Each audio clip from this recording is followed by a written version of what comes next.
Assalamualaikum warahmatullahi wabarakatuh.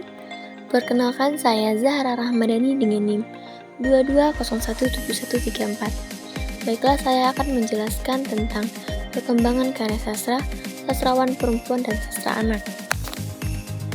Sastrawan perempuan. Dalam periode sastra yang kita kenal, peran yang dimainkan para sastrawan tersebut cenderung didominasi oleh kaum laki-laki. Penulis menemukan ikhtisar sejarah sastra Indonesia yang ditulis oleh Ajip Rusidi tahun 1991, terdapat subjudul tentang para pengarang wanita. Urayanya dimulai pada periode 1933 sampai 1942, saat lahirnya majalah Pujangga Baru. Di situ disebutkan bahwa pada masa sebelum perang, tidak banyak ditemukan pengarang wanita Indonesia. Ada satu yang sangat terkenal, yakni Selasih atau Seleguri. Nama aslinya Saryamin Ismail. Beliau dilahirkan di Talu, Talamau, Pasaman Barat, Sumatera Barat, 31 Juli 1909. Kalau Tak Untung tahun 1933 dan Pengaruh Keadaan 1937 adalah karya Saryamin. Sastrawan seringkali didominasi oleh laki-laki karena adanya budaya patriarki yang sulit dihentikan. Perempuan pada masa itu dianggap lebih baik jika hanya mengerjakan pekerjaan domestik, sedangkan laki-laki melakukan pekerjaan publik. Maka dari itu, penulis ingin mencari tahu lebih dalam mengenai siapa saja sastrawan-sastrawan perempuan di masa itu. Angkatan Pujangga Baru. Terdapat beberapa sastrawan perempuan pada Angkatan Pujangga Baru, diantaranya yaitu yang pertama Saryamin Ismail. Saryamin Ismail adalah novelis perempuan pertama di Indonesia. Ia adalah seorang penulis yang sering memakai nama samaran Selasih dan Seleguri atau gabungan kedua nama tersebut Selasih Seleguri. Novel pertama yang dibuatnya itu berjudul Kalau Tak Untung dan diterbitkan oleh Balai Pustaka pada tahun 1934. Ia lahir pada tanggal 31 Juli 1909 di Talu, Pasaman Barat dan meninggal di usia 86 tahun, yaitu pada 15 Desember 1995. Beberapa karya sastrawan ialah Kembali ke Pangkuan Ayah, diterbitkan Mutiara Sumber Widya pada tahun 1986. Musibah Membawa Bahagia, diterbitkan Depdikbud pada 1986. Nahkoda Lancang terbit pada 1982 dan karya lainnya. Yang kedua, Fatimah H. Delais. Fatimah H. Delais atau dikenal dengan nama Pena Hamidah lahir pada 13 Juni 1919 dan meninggal pada 8 Mei 1953. Ia adalah seorang novelis dan penyair Indonesia serta salah satu pengarang wanita Indonesia yang melakukan penerbitan ke seluruh Hindia Belanda.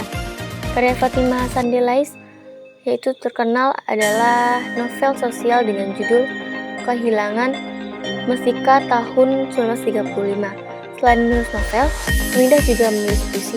Karya puisinya yaitu Berkisah, Pujangga Baru. Puisi ini dengan judul yang sama juga dimuat di dalam Kanji Pustaka nomor 44 tahun 1935. Kekalkah Pujangga Baru nomor 12 tahun 1935. Yang ketiga ada Sadah Alim. Sadah Alim adalah seorang penulis Indonesia yang lahir pada tanggal 9 Juni 1897 dan meninggal pada 18 Agustus 1998. Ia menempuh pendidikan di Quick School, sekolah guru di Bukit Tinggi. Setelah lulus dari sekolah tersebut, ia menjadi guru HIS Padang dari tahun 1918 sampai 1920. Kemudian menjadi guru Meijers Normal School, sekolah guru putri. Keistimewaannya sebagai pengarang sebelum Perang Dunia II adalah Sadah Alim berani menentang adat dalam karyanya dan apa yang disumbangkan olehnya itu merupakan sesuatu yang amat berharga bagi generasi muda. Ia juga mendirikan sekaligus menjadi pemimpin redaksi majalah Bulanan Wanita Suara Perempuan. Majalah ini berisi karya-karya yang berbahasa Indonesia dan Belanda dengan harapan agar memberi kesempatan bagi kaum wanita untuk berkarya. Karyanya yang cukup populer ialah Pembalasannya, yakni sebuah drama yang diterbitkan oleh Balai Pustaka. Ia juga membuat kumpulan cerita pendek yang berjudul Taman Penghibur Hati yang ditulis sebelum perang. Yang keempat ada Maria Amin. Maria Amin lahir pada tahun 1921 di Bengkulu, Sumatera Selatan. Pendidikan terakhirnya yaitu sekolah menengah atas. Ia pernah bekerja di bidang pendidikan. Pada zaman penjajahan Jepang, banyak karya sastrawan yang menentang Jepang, tetapi karya Maria Amin lebih kompromistis. Karya-karyanya yaitu Tinjaulah Dunia Sana, berupa prosa, Penuh Rahasia, prosa, Kapal Udara, sajak, Aku Menyingkir, berupa sajak, dan Kekasihku Semua. Selanjutnya angkatan 45. Yang pertama, Siti Nuraini, lahir 6 Juli 1930. Ia adalah seorang sastrawan perempuan Indonesia. Ia merupakan sastrawan angkatan 45. Perempuan yang lama hidup di Eropa dan Amerika ini pernah ikut mengelola majalah sastra Gelanggang dan Zenith sebagai redaktur. Karya puisinya Variation on a Theme pernah mendapatkan pujian dari majalah Sastra Horizon pada tahun 1969. Yang kedua, Ida Nasution, lahir pada tahun 1924 dan meninggal pada tahun 1948 dalam perjalanan antara Bogor dan Jakarta. Ia menempuh pendidikan sastra di Universitas Indonesia. Ia pernah menjadi redaktur Ruang Kebudayaan Gelanggang Majalah Siasat, menulis beberapa esai yang dimuat dalam majalah-majalah. Yang ketiga ada S. Rukiah atau Kertapati. Ia lahir pada tanggal 25 April 1927 di Purwakarta dan menulis sajak yang berjudul Tandus 1952, Kejatuhan dan Hati, berupa roman. Yang keempat ada Walujati, lahir di Sukabumi, Jawa Barat 5 Desember 1924. Ia adalah penyair dan cerpenis Indonesia. Ia mempunyai nama lahir Nama lengkapnya adalah Louis Walajuti Hatmoharsoyo. Setelah menikah menggunakan nama Walujati Supangat. Karyanya banyak dimuat di majalah Pancaraya dan Mimbar Indonesia. Ia pernah menerbitkan buku puisi Punjani pada tahun 1951. Yang kelima ada Suwarsi Jojo Puspito, lahir di Bogor 20 April 1912. Ia adalah seorang penulis Indonesia dari suku Sunda yang menulis novel dalam 3 bahasa, yaitu bahasa Sunda, bahasa Belanda, dan bahasa Indonesia. Ia menerbitkan roman-roman yang ditulis dalam bahasa Belanda yang berjudul Buiten het Garel atau Di Luar Garis. Selanjutnya angkatan 50-an. Sastrawan perempuan pada angkatan ini yaitu N.H. Dini, lahir pada 29 Februari 1936 di Semarang. Nurhayati Sri Hardini atau yang biasa dikenal sebagai N.H. Dini adalah sastrawan, novelis, dan feminis berkebangsaan Indonesia. Ia menulis roman yang berjudul Hati Yang Damai 1961 pada sebuah kapal. Namaku Hiroko. Ia mulai menulis cerpen yang berjudul Dua Dunia 1996. Berikutnya yaitu angkatan 60-an. Yang pertama, Isma Sawitri, lahir 21 November 1940. Ia adalah penulis asal Indonesia. Hasil karyanya yaitu Terima Kasih, Tiga Serangkai, dan Pantai Utara. Titi Said lahir di Bojonegoro, Jawa Timur, tepatnya di desa Kauman pada 11 Juli 1935. Cerpenis yang memiliki nama asli Siti Raya ini mulai dikenal banyak orang pada tahun 1960-an bersama dengan pengarang wanita lainnya seperti Titi Basion dan M. Katopo. Hasil karyanya yaitu kumpulan cerpen Perjuangan dan Hati Perempuan pada tahun 1962. Yang ketiga ada Titi Basino. Titi Retnoningrum Basino lahir 17 Januari 1939. Ia adalah seorang sastrawati Indonesia pada kurun waktu 1960 sampai 1990-an. Sebelum tahun 1980-an, namanya tidak banyak dikenal, mungkin karena Titis lebih banyak menulis cerita pendek daripada novel. Baru pada akhir 1980-an dan tahun 1990-an novel-novelnya bermunculan. Hasil karyanya yaitu Rumah Darah dan Laki-Laki dan Cinta. Yang keempat ada Eni Sumargo. Hasil karyanya yaitu Sekeping Hati Perempuan. Yang kelima ada S. Jayaningsih. Hasil karyanya yaitu Dua Kerinduan. Angkatan 90-an. Pada periode tahun 1990-an sampai sekarang muncullah sejumlah pengarang perempuan yang semakin banyak. Ini berarti ruang bagi perempuan berkarya jauh lebih baik dibandingkan dengan masa-masa awal kelahiran sastra Indonesia. Di periode ini kita mengenal Dorothy Rosa Herliani, Nenden Lilis Aisyah, Ayu Utami, Helvi Tiana Rosa, Dewi Lestari, Jenar Mesa Ayu, Asma Nadia, Vira Basuki, Ana Maryam, Ratih Kumala, Dewi Sartika, Ani Sekarningsih, dan lain-lain. Tema-tema cerita yang mereka pilih pun beragam seiring perkembangan zaman. Pada periode 90-an misalnya, perubahan estetika karya sastra berubah sejak kehadiran novel Saman karya Ayu Utami. Ayu Utami begitu berani mengeksploitasi tubuh dengan diksi-diksi yang menjurus kepada seks telah menyentak dunia sastra, sesuatu yang tabu untuk dibicarakan dan diungkapkan di depan khalayak karena dianggap bersinggungan dengan nilai-nilai budaya timur yang selama ini dipegang teguh oleh masyarakat Indonesia. Sastrawan perempuan yang menonjol, yaitu yang pertama Ayu Utami. Ayu Utami yang nama lengkapnya Justina Ayu Utami dikenal sebagai novelis pendobrak kemapanan.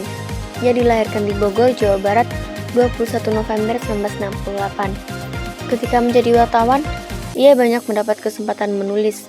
Selama 1991, ia aktif menulis kolom mingguan, sketsa di harian Berita Buana, serta ikut mendirikan aliansi jurnalis independen dan ikut membangun komunitas Utan Kayu.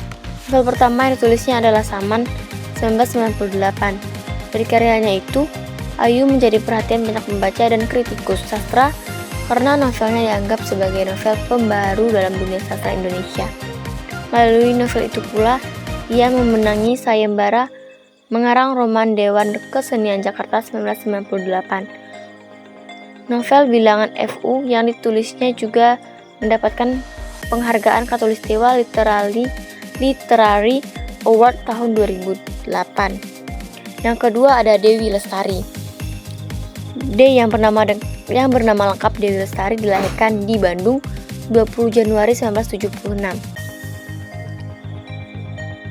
Sebelum memulai karir menulis, ia lebih dulu dikenal sebagai pencipta lagu dan penyanyi dari trio vokal Rida Sita Dewi pada Mei 1994. Supernova adalah novelnya yang pertama yang direncanakan sebagai suatu novel serial dengan spirit penelusuran terhadap spiritualitas dan sains.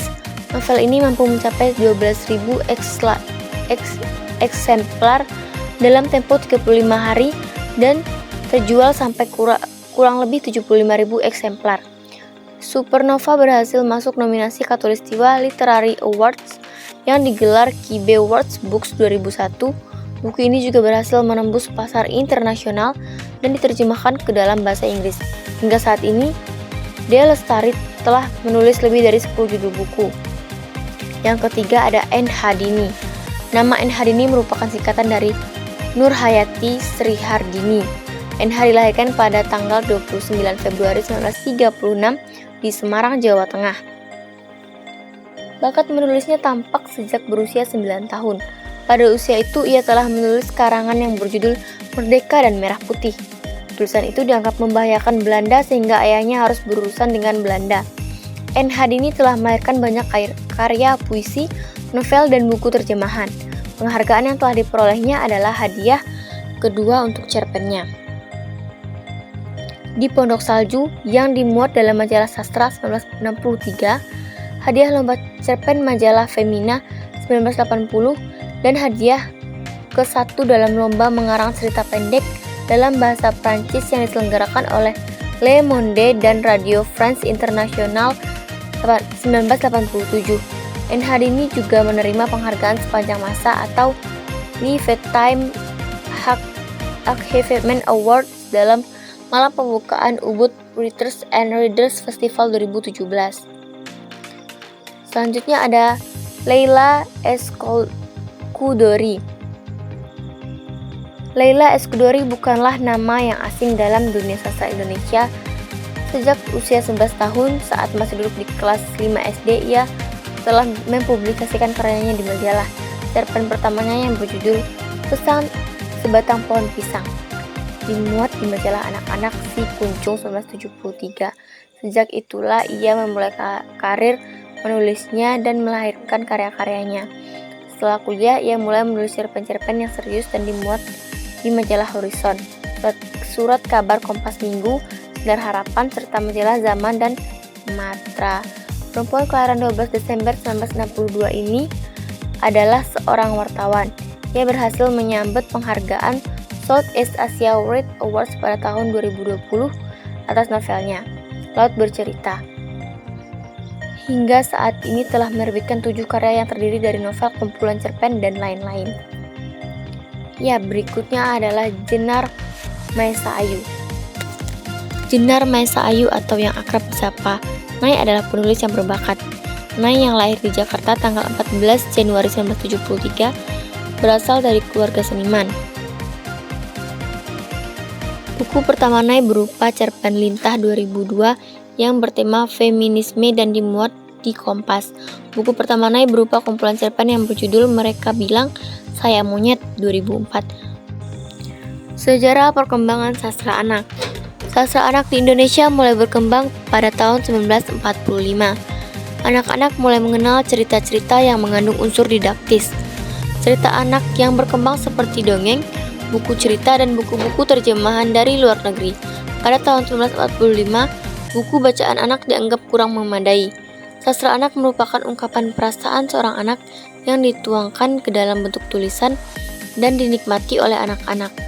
Sastra anak juga merupakan karya sastra yang ditulis oleh orang dewasa dan diperuntukkan oleh anak-anak, atau karya sastra yang ditulis oleh anak-anak dan dinikmati oleh anak-anak. Bentuk sastra anak yang terdapat di Indonesia sangatlah beragam, di antaranya seperti puisi, cerpen, novel, dongeng, fabel, dan lain-lain. Sastra anak di Indonesia mulai muncul pada awal tahun 1970-an sampai sekarang. Dari tahun 70-an, sastra anak hanya dikenalkan kepada anak-anak dan masyarakat dalam bentuk teks atau buku. Sastra anak semakin dikenal karena kemajuan teknologi yang mempermudah menemukan bacaan cerita anak. Jenis sastra anak. Bentuk sastra anak yang terdapat di Indonesia sangatlah beragam. Di antaranya seperti puisi, cerpen, novel, dongeng, fabel, dan lain-lain. Lukens mengemukakan bahwa secara garis besar genre sastra anak terbagi menjadi 5 macam, yaitu fiksi, non-fiksi, puisi, sastra tradisional, komik. Fiksi merupakan bentuk prosa. Jika dilihat dari ceritanya, menampilkan cerita hayalan atau cerita imajinatif. Cerita fiksi anak yang berkembang di luar negeri maupun di Indonesia sangatlah beragam. Hal ini terbukti dengan banyaknya jenis fiksi dalam fiksi anak. Fiksi fantasi misalnya. Fiksi fantasi 50% lebih banyak terdapat pada negara maju, khususnya di negara benua Eropa. Contoh fiksi fantasi seperti Harry Potter, Batman, Superman, dan lain-lain. Fiksi ilmiah, misalnya fiksi ilmiah banyak berkembang di negara-negara Asia seperti Jepang, Korea, Taiwan, dan lain-lain. Berkembangnya beberapa fiksi anak di dunia akan mempengaruhi perkembangan fiksi anak. Di Indonesia, Aminuddin mengemukakan bahwa cerita fiksi anak terbagi ke dalam 5 jenis, yaitu fiksi ilmiah, fiksi sejarah, fiksi formula, dan fiksi fantasi. Baiklah, sekian presentasi dari saya. Jika ada kesalahan, saya mohon maaf. Wabillahi taufiq wal hidayah. Wassalamualaikum warahmatullahi wabarakatuh.